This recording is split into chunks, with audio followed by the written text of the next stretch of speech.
ছট উৎসবকে কেন্দ্র করে দুর্গাপুর ফরিদপুর ব্লকের প্রশাসনের প্রস্তুতি তুঙ্গে। আসন্ন ছট উৎসবকে কেন্দ্র করে দুর্গাপুর ফরিদপুর ব্লক জুড়ে জোর কদমে চলছে প্রশাসনিক প্রস্তুতি। মুখ্যমন্ত্রী মমতা বন্দ্যোপাধ্যায়ের নির্দেশ অনুযায়ী ছট পূজার দিনগুলোতে যাতে ভক্ত ও পূজারীরা নির্বিঘ্নে পূজা করতে পারেন সেই লক্ষ্যে একাধিক পদক্ষেপ নেওয়া হয়েছে। শুক্রবার দুর্গাপুর ফরিদপুর ব্লকের গোগলা অঞ্চলের বিভিন্ন পুকুর ও অজয় নদী ঘাট পরিদর্শন করেন গোগলা অঞ্চল সভাপতি গৌতম ঘোষ এবং ফরিদপুর ব্লক সভাপতি শতদীপ ঘটক এবং সাথে ছিলেন গোগলা গ্রাম পঞ্চায়েতের প্রধান শ্যামল বাগদি। তারা ঘাটগুলি পরিষ্কার পরিচ্ছন্নতা ও নিরাপদ ব্যবস্থা সচক্ষে খতিয়ে দেখেন। এই অঞ্চলে প্রায় ২৫০০-এরও বেশি হিন্দিভাষী মানুষ ছট পূজার জন্য ব্রতী হন, তাই তাদের কথা মাথায় রেখে প্রশাসনের পক্ষ থেকে ঘাটগুলিতে বিশেষ ব্যবস্থা গ্রহণ করা হয়েছে। প্রতিটি ছট ঘাটে থাকবে পর্যাপ্ত আলোকসজ্জা ও পরিষ্কার পরিচ্ছন্নতার বিশেষ নজর। স্নানার্থীদের জন্য করা হয়েছে অস্থায়ী স্নানাগার ও বিশ্রামাগারের ব্যবস্থা। লাইফ জ্যাকেট পরিহিত সিভিল ডিফেন্স কর্মী ও স্বেচ্ছাসেবক দল নিয়োজিত থাকবেন যে কোনো দুর্ঘটনা মোকাবিলায়। ঘাটে থাকবে প্রাথমিক চিকিৎসা, প্রয়োজনীয় ওষুধ ও অ্যাম্বুলেন্স পরিষেবা। এছাড়াও পূজারীদের সহায়তায় ব্লক প্রশাসনের পক্ষ থেকে পূজার সামগ্রী যেমন কুলো, ফলমূল, কাপড়, সিঁদুর ইত্যাদি তুলে দেওয়া হবে। এমনকি ছট পুজোর ঐতিহ্য মেনে পূজারীদের বাড়িতে লাউ পৌঁছে দেওয়ার ব্যবস্থাও করা হয়েছে। ব্লক সভাপতি শতদীপ ঘটক জানান, আমাদের লক্ষ্য ছট উৎসবকে ঘিরে কোনো রকম বিশৃঙ্খলা বা সমস্যা যাতে না ঘটে, সবাই যেন অতি আনন্দের সঙ্গে এই পবিত্র উৎসব পালন করতে পারেন, তার জন্য প্রশাসন সর্বোচ্চ প্রস্তুতি নিয়েছে। ঘাটগুলির নিরাপত্তা থেকে শুরু করে আলোর ব্যবস্থা সবকিছুই রয়েছে। Bureau report, activist Bangla.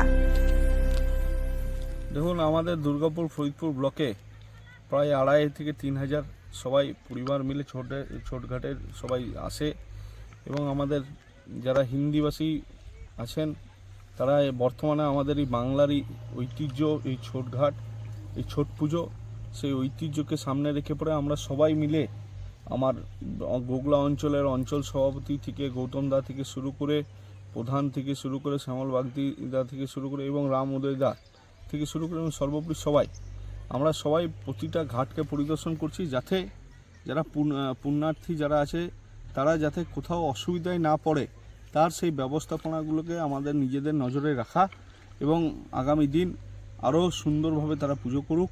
কারণ ২৭ এবং ২৮ তাদের কাছে সবথেকে বড় মহত্বপূর্ণ জায়গা, তাদের পুজোর দিন।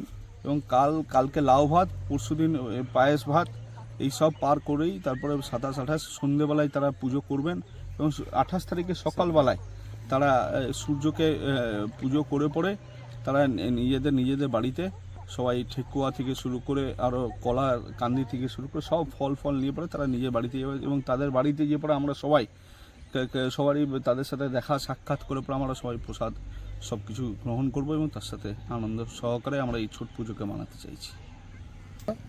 এবং যারা এখানে কি কি ব্যবস্থাপনা রয়েছে এবং কতগুলো ছোটঘাট ব্যবস্থাপনা রয়েছে এখানে? ধরুন, গোগলা অঞ্চলে প্রায় ৭খানা ছোটঘাট আছে, আর লাউদা অঞ্চলে প্রায় ৪খানা আছে, ইচ্ছাপুরে প্রায় গোটা ৭টা আছে। এই নিয়ে পরে বিধায়ক সাহেবের আমাদের তহবিল থেকে মাননীয় নরেন্দ্র চক্রবর্তী মহাশয় এবং মমতা বন্দ্যোপাধ্যায়ের অনুপ্রেরণায় আমরা ঠিক করেছেন উনি যে সবারই প্রতিটি পদ্ধতি থেকে ছোটের ডালা থেকে শুরু করে এবং আতপ এবং গোবিন্দভোগের চাল, ঘি থেকে শুরু করে নারকেল থেকে শুরু করে এবং তার সাথে কাপড় এবং ধুতি সব কিছুই দেওয়ার উনি ঠিক করেছেন এবং সাথে সিঁদুর থাকবে। এই সব দিয়ে পরে আমরা তাদেরকে এই ১-২ দিনের মাথায় তাদেরকে আমরা বরণ করবো এবং আজকে সবারই কাছে লাউ পৌঁছে দেওয়ার ব্যবস্থা করছি, কারণ কালকে লাউ ভাত বলে আজকে পৌঁছে, এবং সাথে এইখানে লাইটের ব্যবস্থা থাকবেই, শৌচালয়ের ব্যবস্থা থাকবে, সব রকমভাবে আমরা ছোটঘাটগুলোকে সাজিয়ে দেওয়ার ব্যবস্থা করছি। এবং জলের সাথে উনি সেফটি মানে ওই লাইফ জ্যাকেটেরও ব্যবস্থা করছেন এবং ভলেন্টিয়ারদের জন্য উনি লাইফ জ্যাকেট দেবেন। প্রতিটি ঘাটে প্রায় ৭ থেকে ৮ জন করে সবাই লাইফ জ্যাকেট পরে দাঁড়িয়ে থাকবে। প্রশাসনের ফুললি সহযোগিতা থাকবে এবং দলের কর্তৃপক্ষ তরফ থেকে তৃণমূল কংগ্রেসের পক্ষ থেকে আমরা সব রকমভাবে সহযোগিতা থাকবে, আর অ্যাম্বুলেন্সও থাকবে সাথে।